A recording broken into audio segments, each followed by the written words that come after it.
Bonjour à tous et bienvenue sur cette chaîne destinée à l'accompagnement des étudiants étrangers qui souhaitent poursuivre les études en Belgique. Si c'est la première fois que tu arrives sur cette chaîne, la première chose qu'il faut faire, c'est de t'abonner.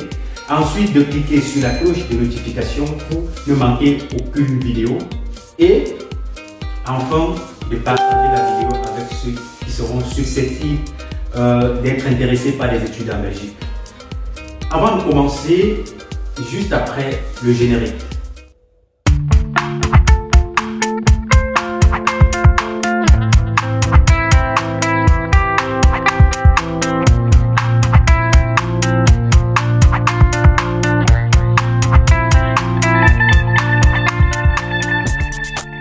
Dans cette vidéo, je vais parler du logement étudiant en Belgique, communément appelé quote étudiant.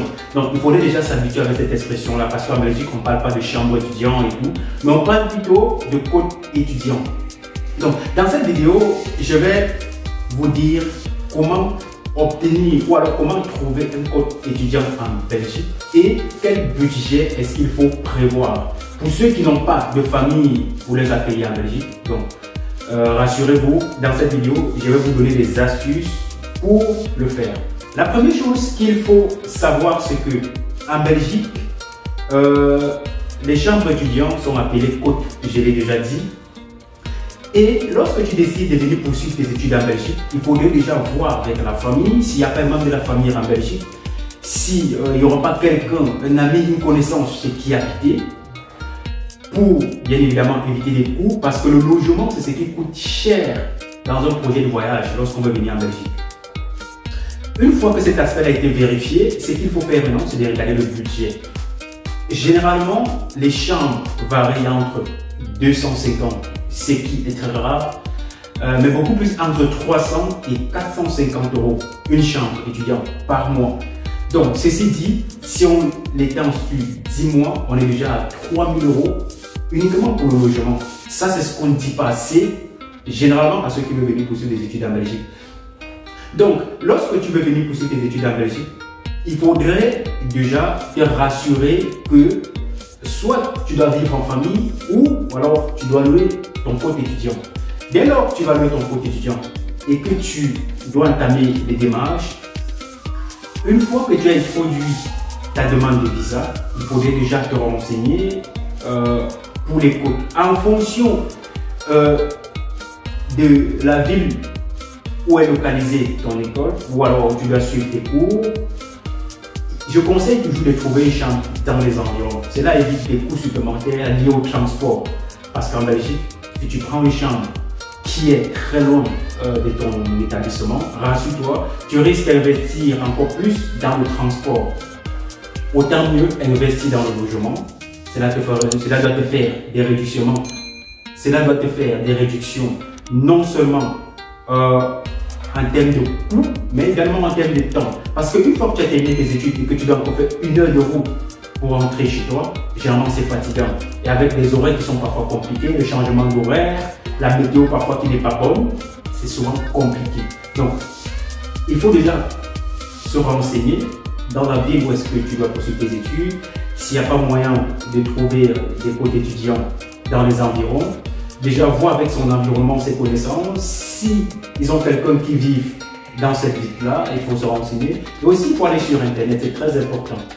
Dans Google, il suffit de taper quote étudiant, peut-être à Liège, peut-être à Mons, peut-être à Charleroi, Bruxelles. Faites des recherches sur Internet et avoir un maximum d'informations pour avoir une idée des prix. Certes, je vous donne les prix ici, mais ça c'est beaucoup plus dans la Wallonie. Pour ceux qui vont coter sur Bruxelles, c'est autre chose. Le prix d'une chambre étudiante sur Bruxelles, ce n'est pas la même chose qu'à Mons, ce n'est pas la même chose qu'à Liège, ce n'est pas la même chose qu'à Namur. Donc, il faut se préparer. Donc, je disais, la première chose à faire, c'est de se renseigner. Où est-ce qu'on va coter, combien ça coûte, etc. Est-ce qu'il y a moyen de transport, est-ce que c'est accessible facilement? Toutes ces astuces-là te permettront de te décider. La deuxième chose, c'est ce qui concerne le budget. Lorsque tu dois prendre un quote, il faut voir avec le budget. Donc, comme je disais, pour une chambre étudiante, il faut prévoir entre 300 ou 450 euros. Pour ceux qui veulent faire la colocation, ça c'est autre chose. Donc, la colocation, c'est de vivre avec une autre personne dans la même chambre ou dans le même bâtiment, mais c'est partager des trucs en commun.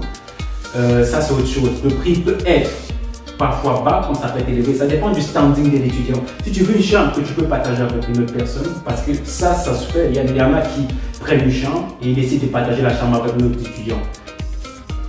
Par exemple, s'il a pris la chambre à 400 € et que vous partagez les charges ensemble, vous voyez, la chambre revient à l'étudiant à 200 € par mois. Ce qui est très intéressant pour les poches de la famille ou de l'étudiant. Donc, toujours voir cet aspect-là. En termes de coût, est-ce que tu veux vivre seul? Est-ce que tu veux vivre avec des gens? Donc, vraiment, ça dépend aussi de ce que tu veux et des moyens. Mais je conseille généralement de faire un budget minimum de 300 € le mois pour une chambre en Belgique. Ça dépend des zones. Donc, prévoir un budget sur l'année de près au moins 3 000 € pour la chambre. Et généralement en Belgique, le côté étudiant, il faut prévoir 2 mois de caution qui correspond à 2 mois de loyer et le premier mois de loyer. Donc généralement, il faut prévoir l'argent pour 3 mois. Si c'est une chambre de 300 €, il faut prévoir 600 € de caution et 300 € pour le premier mois de loyer, ce qui fait pratiquement 900 €. Et généralement, la plupart des côtes étudiants sont meublés. Donc meublé, ça veut dire qu'il y a déjà un lit étudiant, il y a une table d'études, il y a une penderie, donc voilà, il y a l'essentiel. Et c'est avec des charges. Généralement, les charges comprennent l'électricité, le gaz, le chauffage, l'eau et Internet. Donc vraiment l'essentiel pour l'étudiant. Donc voilà, j'espère avoir éclairé un maximum de personnes sur la question du logement en Belgique. Donc n'hésite pas, si tu as des questions, de les poser en commentaire. Je prendrai la peine de répondre à tous les commentaires. Pourquoi pas, si ton commentaire est intéressant, je ferai une vidéo dans laquelle je vais développer la réponse à ton commentaire et cela va édifier toute la communauté des personnes qui souhaitent poursuivre les études en Belgique. Donc, sur ce, n'hésitez pas à vous abonner à la chaîne. Déjà, je suis très content. Je vous remercie tous parce que la chaîne, le nombre d'abonnés augmente. Je suis très content. Donc, n'hésitez pas à vous abonner massivement, d'inviter vos amis, toutes ces personnes, toutes les connaissances qui seront intéressées par les études en Belgique et de partager la vidéo. Et je vous souhaite à très bientôt pour la prochaine vidéo.